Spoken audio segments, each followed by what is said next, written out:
Olá, tudo bem com você? Seja muito bem-vindo a mais um capítulo do Mundo Corporativo. Hoje nós vamos falar sobre duas coisas que para muita gente parece impossível. Mas a ideia é mostrar nesse programa de que é totalmente possível ter sucesso na carreira e qualidade de vida ao mesmo tempo. E para que nos convença disso, nós convidamos o Ernesto Abercorn, que é sócio fundador da TOTUS, diretor da TI Educacional e idealizador do Circuito Netas.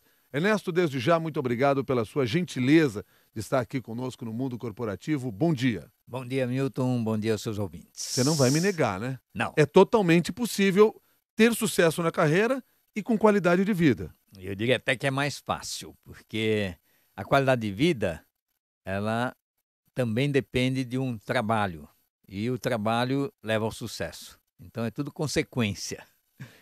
Como é que você construiu essa ideia e por que hoje se dedicar a este tema, levando em consideração toda a sua experiência em tecnologia de informação, sendo um dos pioneiros nesse trabalho aqui no Brasil, tendo atuado junto com a TOTUS, criado a TOTUS, além de ter feito trabalhos anteriores a esse já. Quer dizer, quando é que surgiu essa necessidade? Olha, eu sempre gostei de ler livros sobre qualidade de vida, lia muito Eric Fromm, e quando você chega numa idade um pouquinho mais avançada, você quer também deixar um legado. Então, eu sempre gostei de esporte, sempre achei que as pessoas devem realmente cuidar da saúde e pensei, vou escrever um livro, fazer uma música, fazer uma peça de teatro, né? E já existe bastante coisa hoje sobre qualidade de vida.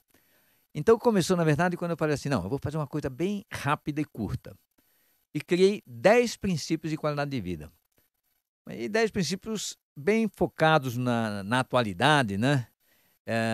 Não estou concorrendo com os 10 mandamentos, então tinha que ser uma coisa moderna e atual. Então tem, por exemplo, um princípio que é trabalho, fazer dele um lazer, um prazer, ler e estudar, estar sempre bem informado, ah, atingir as metas estabelecidas, né? Então, foi assim que eu comecei a desenvolver esse trabalho. Aí eu falei, bom, agora eu preciso propagar isso. Aí eu comecei a fazer seminários, aí eu montei palestras, escrevi um livrinho bem curto, Dicas de Como Chegar Lá, que tem desenhos animados, a pessoa lê em 52 minutos. Então, a ideia agora é, vamos assim, devolver para a sociedade tudo que ela me deu, ou pelo menos deixar um legado. Eu acho que a gente tem que deixar um legado. Você falou em transformar o trabalho em lazer. Isso. Isso é possível? E como é que eu consigo fazer isso, levando em consideração que, aparentemente, a carga de trabalho é cada vez maior sobre os colaboradores das empresas, as metas são cada vez mais rígidas, a necessidade de bons resultados são muito fortes, Muito muito forte. pesadas. Bom, primeiro é uma questão de organização. Um ponto também importante, quando eu falo esse princípio, é que não necessariamente esse trabalho que está lá precisa ser o seu ganha-pão, precisa ser a sua rotina do dia a dia na sua empresa. Pode ser um trabalho filantrópico, um trabalho esportivo, um trabalho cultural. Quer dizer, você precisa ter na vida algum trabalho que te preencha a cabeça, que nos momentos até de depressão te faça feliz, te coloque numa situação agradável e que você sempre está tentando melhorar, inovar, trazer mais coisas. É claro que o ideal é que ele seja o seu trabalho profissional.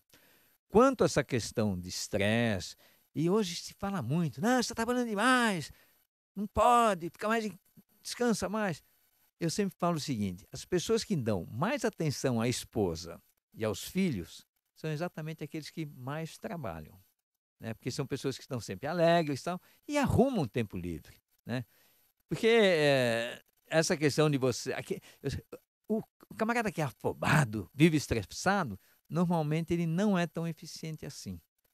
Pois é, mas tem a percepção de que está trabalhando muito. É, porque não se organiza, né? O ponto-chave é a organização. Organização.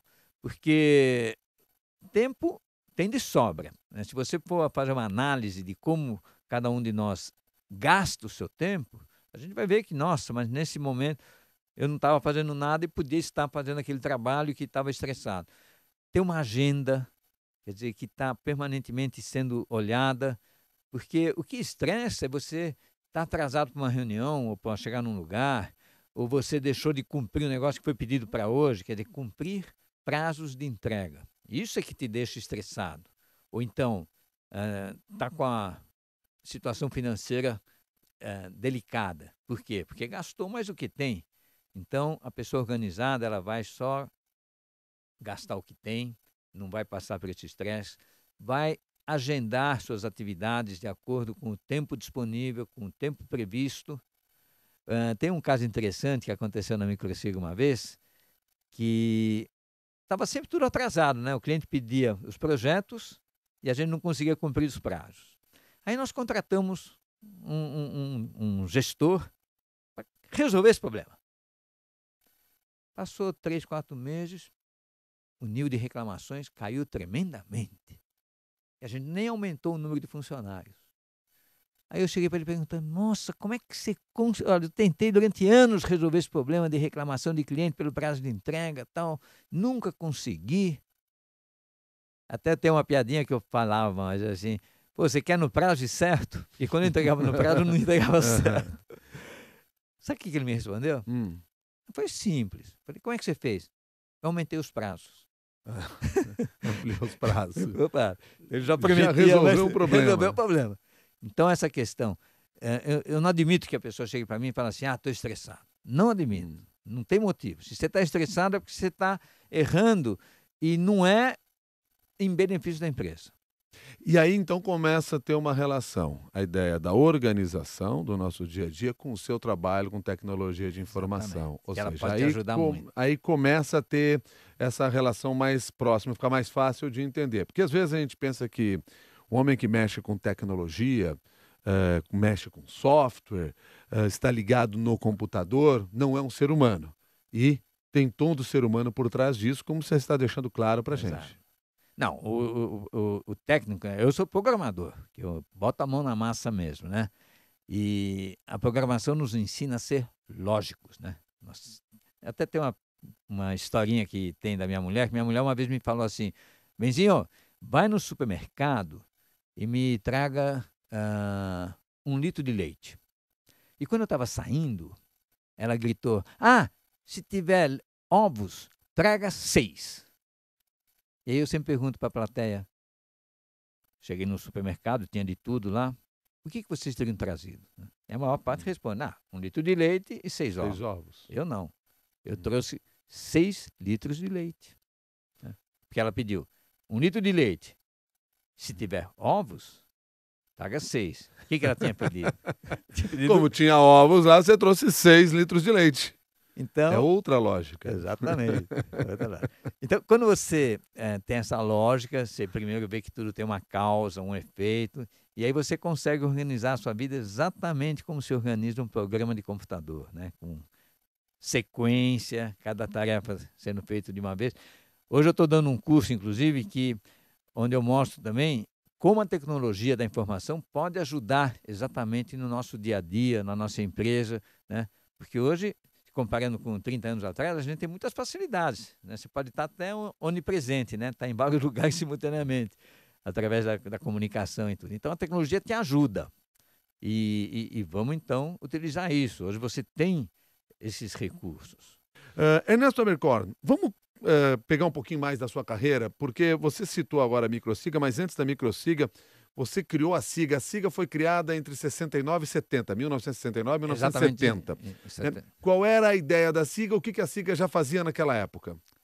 Olha, o nascimento da SIGA foi uma consequência de uma situação negativa, vamos dizer assim, ruim, né? É por isso que eu digo que há males que vêm para o bem. Eu comecei a trabalhar com tecnologia, eu me formei em administração de empresas.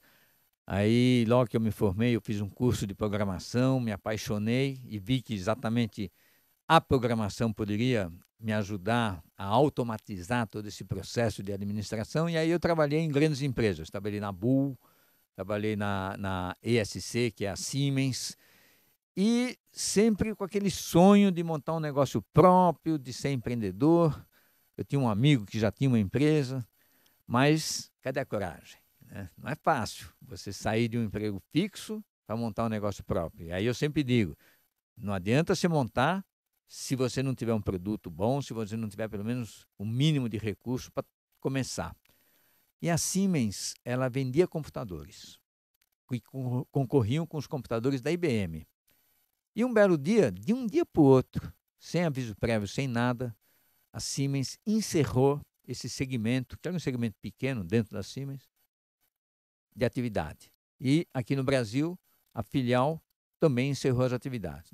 Eu estava num cliente, quando eu voltei do cliente, reunião no 5º andar, fomos lá, o diretor estava anunciando o encerramento das atividades. Dizem que a IBM falou assim, ou vocês saem da área de computadores, ou nós entramos na área de tecnologia. Coisa de cachorro grande. Quer dizer, você foi no cliente, quando voltou não tinha mais empresa. Não tinha mais empresa, o diretor estava encerrando a empresa.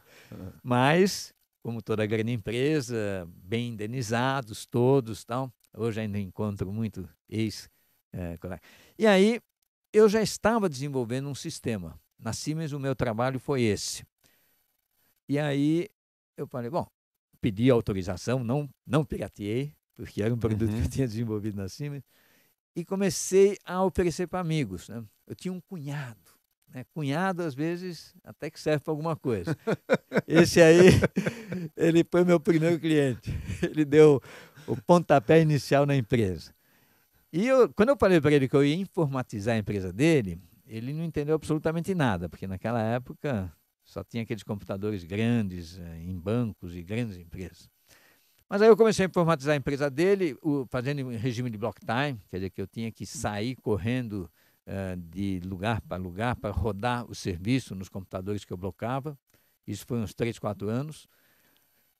E fui desenvolvendo o sistema. Aí depois amigos, fui vendendo para outros amigos, até que eu consegui vender também o sistema para a GEL. E aí já tive recursos de adquirir um computador próprio. Dividi o computador com eles e a coisa foi crescendo. E depois, na década de 80, teve o nascimento da Microsiga. E aí foi. Aí eu sempre falo... se eu imaginava um dia que a empresa ia crescer tanto, eu sempre procurava me associar com outras pessoas, fazer parcerias e tal, para não quebrar sozinho. Porque esse era o objetivo, na verdade. E não cresceu, porque toda vez que também eu dividia, a coisa se multiplicava, crescia. E aí foi, dividi com o Laércio, dividi com as franquias, dividimos com os concorrentes, né? Depois, mais tarde. Com os clientes, eu entregava os fontes para os clientes. Então, eles achavam tanto erro no sistema que me ajudavam a corrigi-lo. Quer dizer, essa ideia da ação compartilhada já vinha sendo desenvolvida há bastante tempo. Isso é uma coisa que... Hoje a gente fala somar, né? Mas, no fim, é dividir para multiplicar, somar.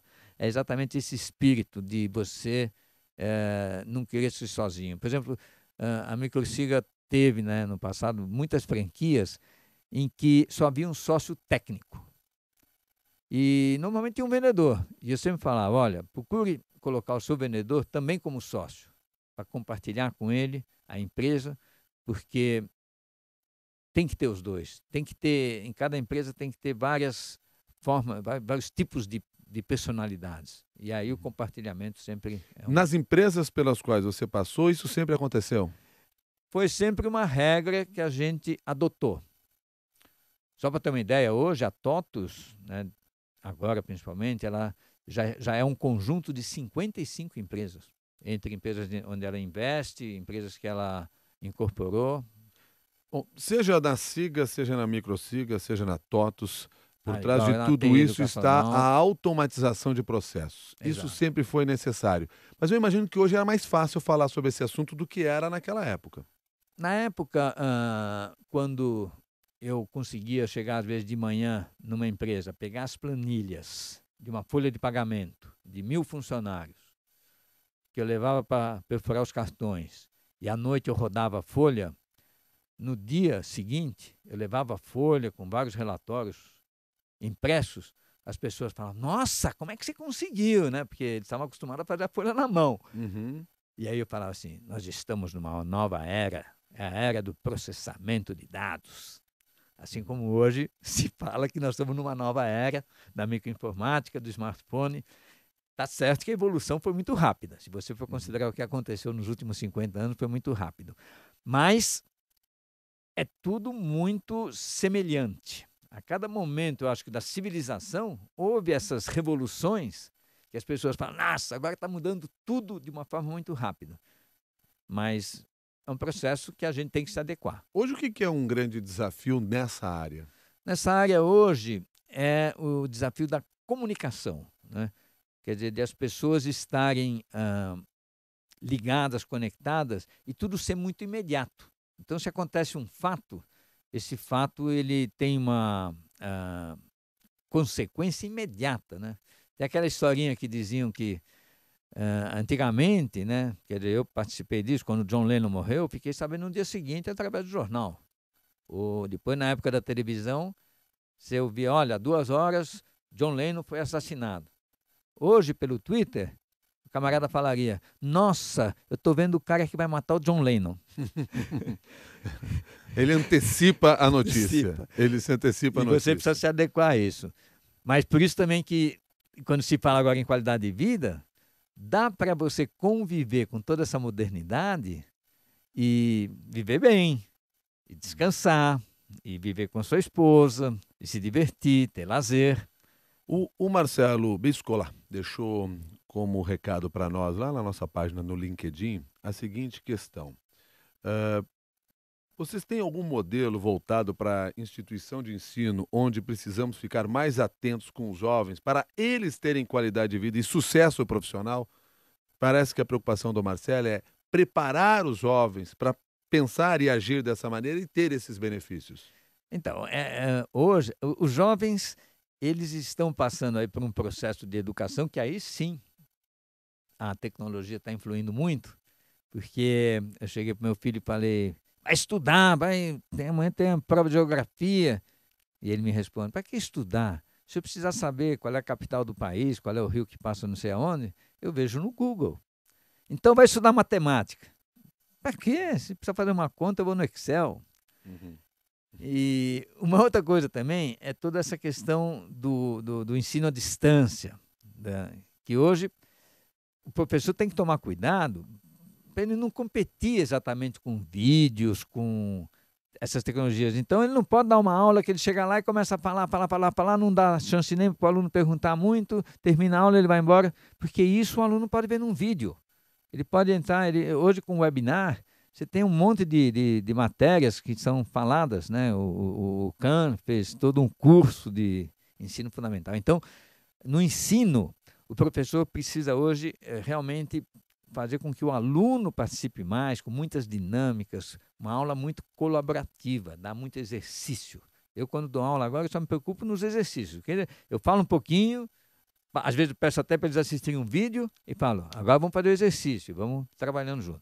E com relação à qualidade de vida, é exatamente isso que tem que ser ensinado nas escolas, né? Quer dizer, de uma forma geral, as disciplinas que são ensinadas numa escola, seja fundamental, médio, elas teriam que ser mais modernas, mais atuais com as profissões que nós temos, mas principalmente focar também a qualidade de vida, o empreendedorismo, você cuidar da saúde, você ser um esportista. Você falou sobre dar aulas, você dá aula. Isso é um outro projeto, uma outra ação que é a TI Educacional. Exato. Explica para nós o que é a TI Educacional. A TI Educacional nasceu como uma unidade de treinamento, inicialmente até dos produtos da TOTUS, para ensinar ERP, ensinar programação. Eu acho que a TI Educacional nasceu dessa sua impaciência em ficar parado. Exatamente. Primeiro foi esse o motivo. Me parece muito claro isso. Ficar sem fazer nada não dá. Então, montei uma empresa. E depois tem o seguinte também, né? Eu já tinha os recursos do IPO. E aí eu sempre falo, olha, montar uma empresa com recursos é muito mais fácil. E aí você pode... Mas qual é a meta, então, da TI Educacional? A meta da TI Educacional, nós hoje também temos um software e tal, mas a meta maior mesmo é exatamente propagar todo esse conhecimento. E eu estou adotando muito agora esse processo de mesclar conhecimento, né, técnico, conhecimento que a pessoa precisa para o seu dia a dia, com outras atividades, com atividades ao ar livre, com atividades de dinâmicas para visando liderança, proatividade, participação em grupo. Então, o nosso treinamento é totalmente diferente. Nós inovamos realmente nessa parte de treinamento. Nós fazemos um treinamento no Spa Ventura, que é um hotel fazenda em Ibiúna, um hotel maravilhoso, com chalés, onde os alunos ficam 3 dias aprendendo tecnologia da informação. Então, é um treinamento focado em ver como a tecnologia pode ajudar na gestão de uma empresa. Uma série de exercícios e trabalhos. Mesclando, né, no horário do almoço, antes do curso de manhã e depois à tarde e à noite, com atividades que visam a qualidade de vida. Então, desde corrida de aventura, nós temos um negócio chamado Competinetas, que é uma competição de várias atividades, lembrando o nome Netas, com palestras. No curso, eu dou essa palestra, Dicas de Como Chegar Lá, que é uma palestra que enaltece os 10 princípios da qualidade de vida, e com dinâmicas. Eles fazem uma apresentação teatral aos alunos, focando os princípios, né? Dormir bem, para estar sempre bem descansado, o suficiente para sentir-se descansado, e assim por diante. Porque o dormir bem é uma das 10, ou é um dos 10 princípios. Então, já que nós já citamos várias vezes aqui, falamos em 10 princípios, vamos lembrar quais são os 10 princípios? Atividade física, todos os dias, né? Nosso corpo é o hardware, precisamos cuidar dele, ele dá pau que nem uma máquina. Então, precisamos fazer com que a juventude, que é provisória, se prolongue. Alimentação equilibrada e orgânica, onde a palavra equilíbrio tem muita força. Dormir o suficiente para sentir-se descansado, dormir bem. O importante é não ficar com sono durante o dia, para não dormir na palestra. O quarto, trabalho, fazer dele um lazer, um prazer. É melhor você trabalhar no que você gosta e ganhar pouco do que o contrário. O quinto, vamos lá, juventude, ler, estudar, estar sempre bem informado. É ler revista, ler jornal, ler na internet, pode ler na internet. O sexto, temos que pensar um pouco nisso, espiritualidade, viver a própria.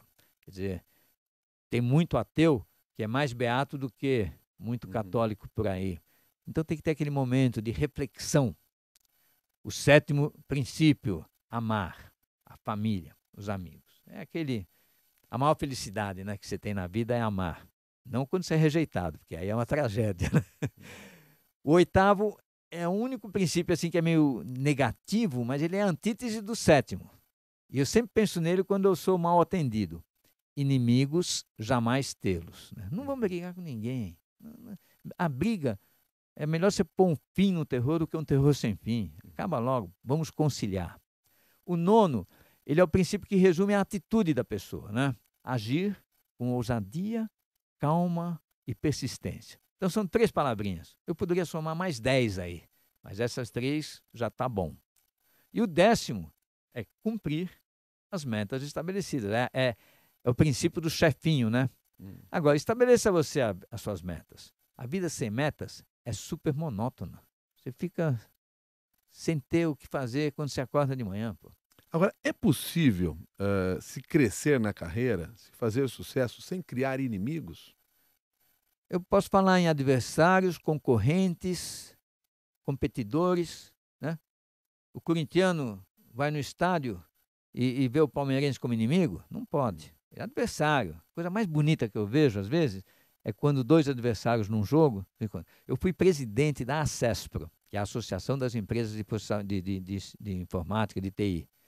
E foi lá que eu aprendi a conviver com concorrentes. Os meus diretores eram meus concorrentes. E quando você convive bem com os concorrentes, você até forma parcerias. Então, é assim, o capitalismo, ele se caracteriza exatamente por isso. Isso que é bacana no capitalismo, né? Porque como você tem um concorrente, você tem que sempre estar fazendo melhor. Então, a concorrência não é um inimigo. Você tem um adversário, você tem um concorrente. O que é importante é você ser ético. E eu digo às vezes, é guerra, pessoal, quando nós estamos sendo ameaçados por um concorrente. Pessoal, é guerra, vamos lá. baixa o preço, melhora o produto. Não vale mentir, não vale enganar. Não precisa matar. Uhum. E na guerra você cria inimigos. Então você vê aí, por causa de religião, gente morrendo. Por quê? Inimigo, criou ódio. Vamos evitar. O oitavo princípio, eu sempre falo para as pessoas, quando você entra num call center, né? Você cria... Pensa nisso. Tente ser gentil. Inimigo jamais tê-los.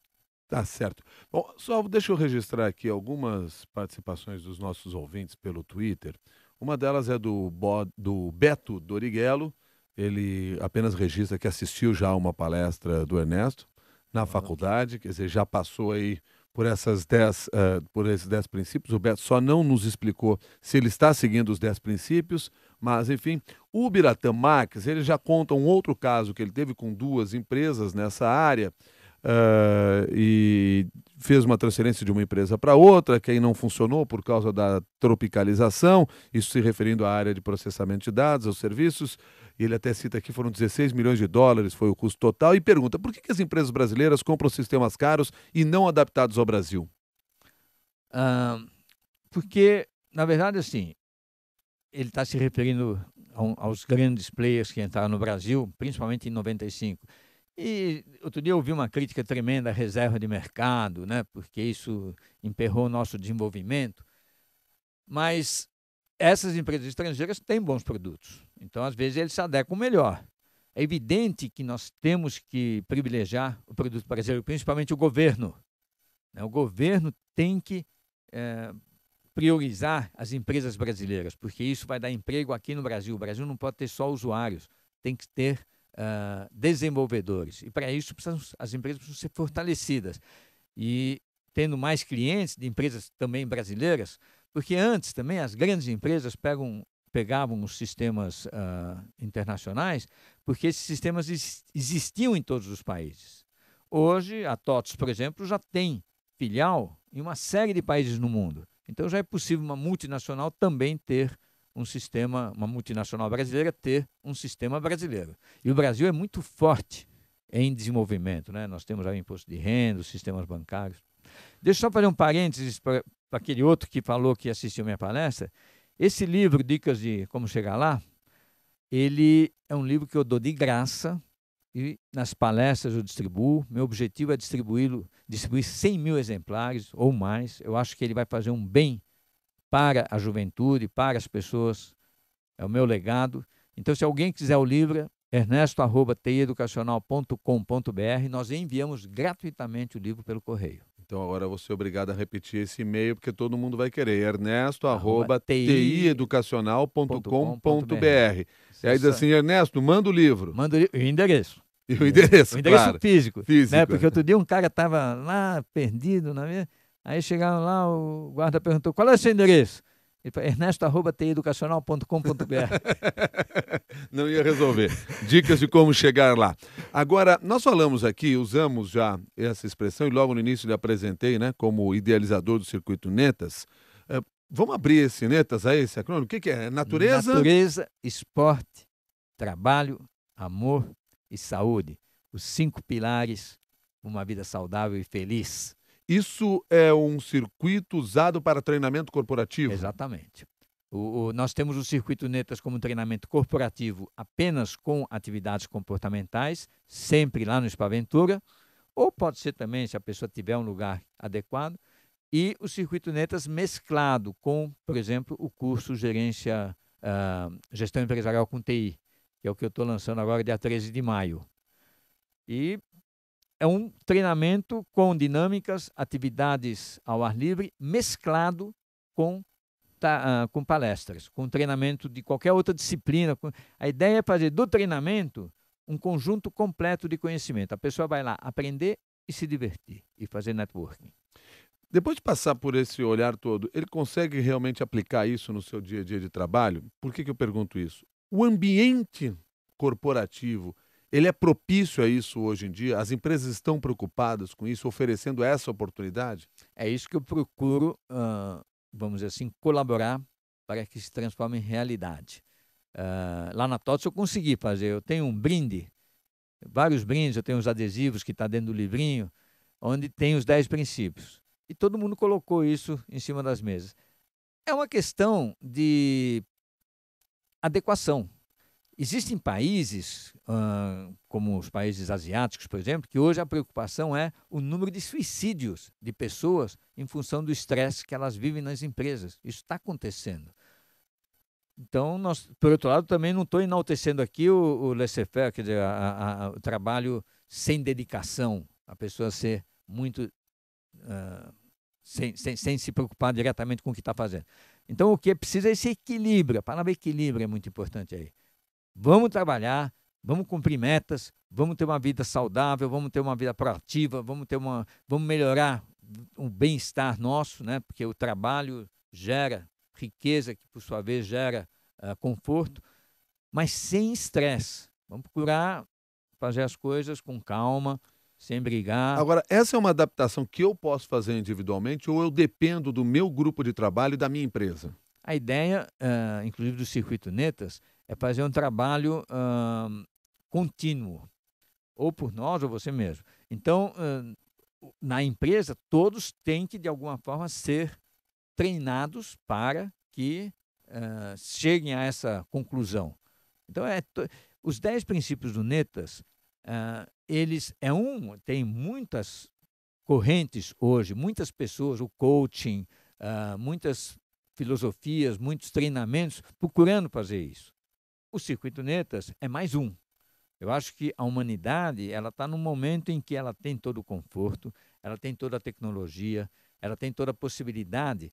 Tem esse problema da diferença social, existem povos que estão ainda na miséria, mas nós que estamos hoje numa situação... O Brasil é um país maravilhoso, não tem terremoto, não tem maremoto, não tem tsunami. Então vamos ser felizes. Como? Simplesmente colocando assim, olha, vamos trabalhar, não ter inimigos, vamos cumprir com as metas, vamos ter um trabalho, e não vamos brigar. Então é um posicionamento que tem que haver. E para que haja esse posicionamento, é preciso que haja, vamos dizer assim, campanha. O meu maior sonho, talvez até um programa como esse aqui me ajude nisso, é que o governo compre essa ideia e faça campanhas nesse sentido. Eu tenho certeza que se fizesse uma campanha, por exemplo, enaltecendo os 10 princípios, daria um resultado tremendo. Assim como, sem querer comparar em absoluto, a religião tem esse papel. E não estou criticando a religião de forma alguma, evangélica ou católica. Eu sou descendente de judeu, mas virei católico. Meu maior amigo é um muçulmano. Estou lá. Quando você vê, por exemplo, na televisão, são dezenas, e no rádio, né, programas enaltecendo a religião, isso vale, não vou criticar de forma alguma aqui. Mas só que eles não encaram uma coisa que é muito importante: a realidade. Né? O dia a dia, o trabalho. Então, é por isso que eu sempre falo assim, os 10 princípios eles são mais modernos, práticos e úteis. O Éder Michel, no Twitter dele, mandou aqui uma mensagem que, pelo seu conhecimento, o senhor pode me ajudar. Eu não sei exatamente o que ele quer dizer com isso, mas ele diz assim: gostaria de saber, senhor Ernesto, sobre os boatos da versão 12 do Proteus, se são verdadeiros. Se são boatos, mas tem alguma verdade? Está correndo algum boato por aí que nós não estamos sabendo? Porque o Ernesto quer saber. O Michel quer saber. Não tem boato nenhum. Eu não sei. Eu não estou hoje no desenvolvimento do Proteus. Nós temos cursos... O Proteus já está na versão 12. Não, está na versão 11. 11. Eu até acabei de converter o exercício que nós damos no nosso curso para a versão 11. E realmente... Toda essa parte de tecnologia da TOTUS hoje, ela é encabeçada por amigos meus, inclusive, que são pessoas fantásticas, mas eu não sei qual que é a evolução agora do sistema, porque os sistemas como um todo estão evoluindo tão rapidamente, cada dia surgem novas tecnologias que só mesmo quem está lá dentro é que sabe. Ernesto, só para terminar essa nossa conversa, são quantos anos de trabalho seus? 50, né? Eu comecei com 10, então vamos falar 60. 60 anos de trabalho. Durante os 60 anos foi possível ter sucesso na carreira e qualidade de vida? Ou foi um determinado momento que você conseguiu virar a chave e alcançou essa meta? Eu tenho uma frase que eu falo assim: é impressionante como são frequentes os momentos que, quando eu estou tomando banho de manhã, eu bato a cabeça 3 vezes na parede e falo assim: tô ferrado, tô falido e tô F. 3 Aham. pontinhos. Então, pessoal, a vida é feita de momentos bons e ruins. Eu, como qualquer outra pessoa, tenho muitos momentos ruins. Sou separado 2 vezes, estou no 3º casamento, já fui protestado inúmeras vezes, já me machuquei inúmeras vezes. Isso faz parte. E é evidente que você, nesse momento, fica depressivo. Mas o importante é você depois se levantar e, mais uma vez, se você tiver um trabalho que você gosta, tudo fica mais fácil. E viver a vida é complicado. Muito obrigado, Ernesto Abercorn, por toda esta conversa de hoje aqui no Mundo Corporativo. Espero tê-lo numa nova oportunidade aqui no programa. Eu é que agradeço a oportunidade. Muito obrigado. Muito obrigado, Ernesto Abercorn, sócio fundador da TOTUS, diretor da TI Educacional, idealizador do Circuito Netas, nosso convidado de hoje aqui no Mundo Corporativo. A você que participou dessa conversa também pela internet, mandou sua mensagem no Twitter ou no e-mail, muito obrigado pela sua participação. Lembrando que o ideal é pegar essas informações e compartilhar com seus amigos nas redes sociais, nas reuniões que você tiver na sua empresa. A nossa ideia é essa, espalhar estas informações para que nós possamos nos desenvolver juntos. Combinado assim? Até um próximo capítulo do Mundo Corporativo.